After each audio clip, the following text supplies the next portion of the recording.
Hey crew, what's up? It's Dr. Jared here at Health and Performance Center. We're repping CrossFit Viral. If you're ever in the Omaha area, that's my brother-in-law and my sister. They have a gym, great community, great place to drop in.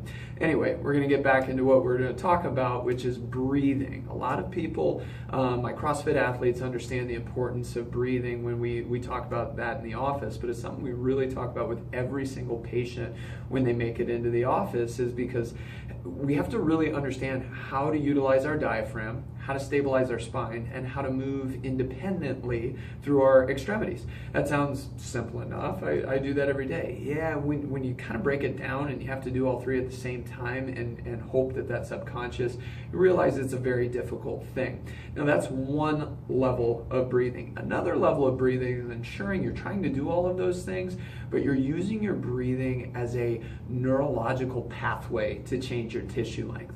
When we stretch, we actually don't really lengthen our tissue. We instead communicate with our nervous system to say, hey, tissue, it's okay to be this length. And a constant thing that I'm telling my patients, you can't overpower your muscle tissue. You will lose 100% of the time, and if you get knocked out, that's when things rip and tear, and it's just not a fun thing. So don't suffer needlessly by trying to force range of motion. What we really need to do is learn how to relax through that range of motion. So what we're going to do is just a simple pigeon stretch here. I know I say simple. For some of you it's very difficult, but we'll just use this and kind of show how I should be using my breathing to change my tissue length. So what I'll do is just get into position right here. I can have the ball, I don't need to have it. I have it here just to kind of help support my body so I don't have to lock down and really control as many things as possible. I'm going to tighten my lower abdomen, kind of push my hip back, and really start to take deep breaths.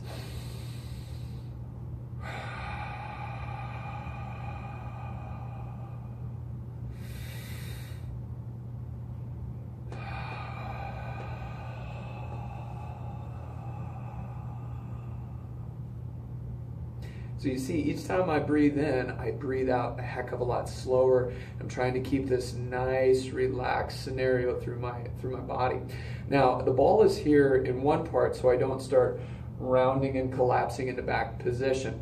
But it's going to force me to tighten through my stomach so I don't hyperextend into the opposite end of the extreme. The thing I want you to focus on anything is I'm keeping tension through my stomach, keeping tension through the proximal joint, and I'm able to breathe fully without losing any of that integration while I'm increasing my range of motion.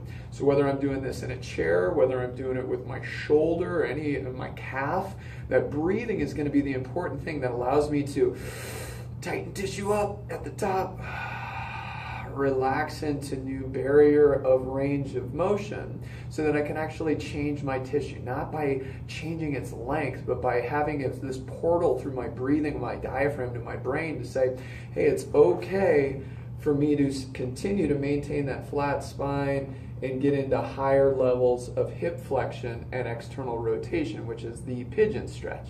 So whenever you're doing this, make sure breathing is a major component, because it's not just important, it's critical for you to actually change your capability to get in ranges of motion that might not be available for you, that are most likely causing premature degeneration and the potential for overuse syndromes, inflammation, pain, tears. No thanks.